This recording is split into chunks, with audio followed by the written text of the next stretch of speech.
so I just wanted to briefly touch upon the currently ongoing earthquake situation. In case you have not heard, since Wednesday, I think, yeah, the South-Western region, so this area of Iceland, has experienced hundreds or thousands of earthquakes. Now, most of them were small, most of them so small you can't even feel them, but just the ones that I have been able to feel, like physically notice, guess I've counted by now almost 20 quakes or so. And I've slept through a bunch more, or was too preoccupied playing World of Warships, so I did not notice absolutely every one of them.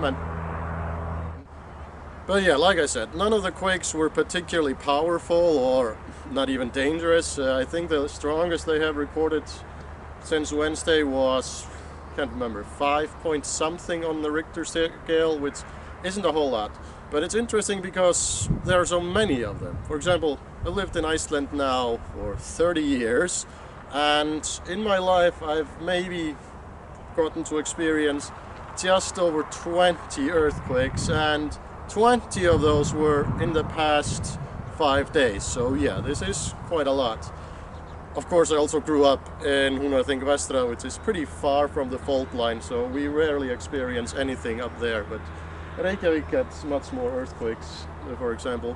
Now, as you can probably guess, being that it is Iceland, a volcanic island, the earthquakes are not uncommon here, at all. But this is the biggest event or highest amount of quakes in a short period of time since 1933.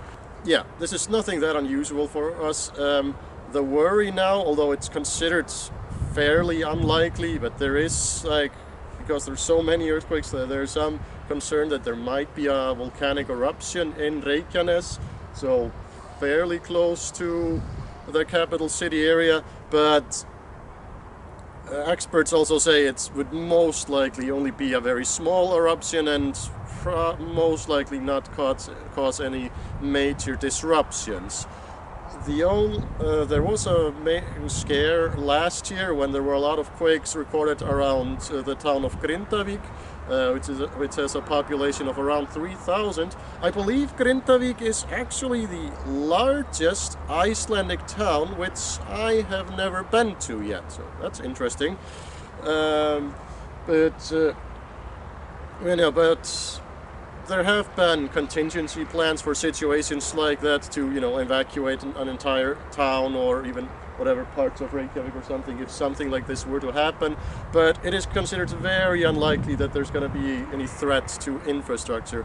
As for the earthquakes themselves, houses here are built in a manner that they can usually withstand even much stronger quakes. For example, there was a quake back in 2008, which was 6.3 on Richter scale. No houses collapsed. No, actually, I think one 100-year-old barn that was obviously not up to modern standards did collapse. Less than 30 people had to go to a hospital to seek minor assistance for minor injuries. And then in 2000s there were 2 larger quakes, 6 point something on the Richter scale. Again, some damage to houses and some injuries, but no fatalities and nothing overly serious. And but I think the damage was estimated at up close to 100 million kroner at the time, which is, it's nothing comparative to disasters you might have heard of in, say, Fukushima or anything like that, but it's still something. Now, as you can imagine, these quakes have been pretty dominating the news scene for the past few days, which is very nice. I almost forgot that we're still in the grips of a major worldwide pandemic, although we're not in a very tight grip in Iceland anymore. I think there's been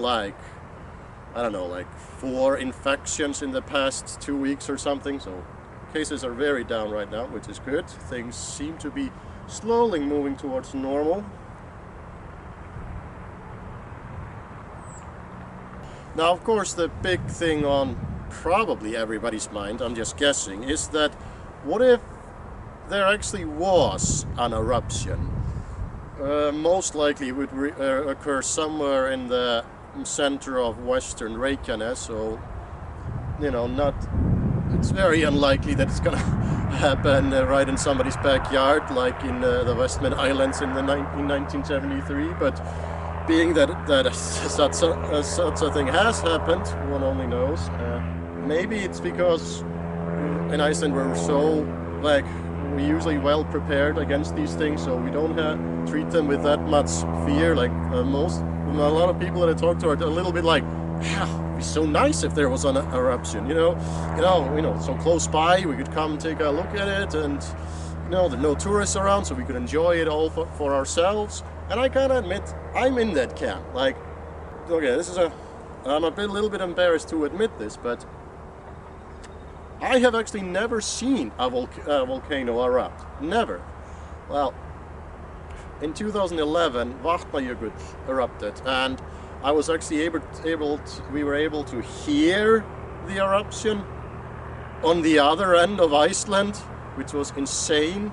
And I believe we were also able to see the smoke cloud in the distance, because it was like 10 kilometers or 15 kilometers high, so you could see it from anywhere. But did not see the eruption itself. Then of course when Eyjafjallajökull erupted, my Facebook feed was littered with everybody, you know, taking selfies, standing there, you know, with the eruption going on in the background, just a few dozen kilometers away or whatever. You could see it from pretty far. I wanted to see it with my own eyes. I drove there, my fucking car broke down, so I never got there. Fuck. So yeah, this is very exciting, and I don't think that people are really hoping that much for an eruption to happen. I mean, it would be a sight to see, it would be very exciting, but yeah, obviously one hopes that it happens in a manner which it doesn't endanger any, you know, settlements or whatever. Unless that settlement were Reykjanes, then I think nobody would care. So yeah, I just wanted to briefly touch upon what's going on. By the way, so how do you like this setup, filming outside? I want to try something new. Tell me in the comments if you like this. I may not necessarily film here all of the time, but just outside in general. I don't know how much noise interference there is. I just have to review that at home, but I figured you were tired of always just staring at me at my wall and my posters and Jón Sigurðsson, but yeah. Anyway, takk ykkur fyrir að horfa og njótið dagsins. Okay, really random, really quick, I just thought of something. What if there would be an eruption, say this summer or fall, just as Iceland was really starting to open up and recover from the pandemic, and just as other European countries perhaps theoretically were doing the same, and then all flights would be cancelled because, you know, like in 2010 with Eyjafjallajökull. Like, imagine that. We would get several more weeks of no tourists, or whatever, the first tourists that were able to arrive here in great numbers would then be stuck here. Like, now, like I said, just a random thought, but yeah. Have a nice day.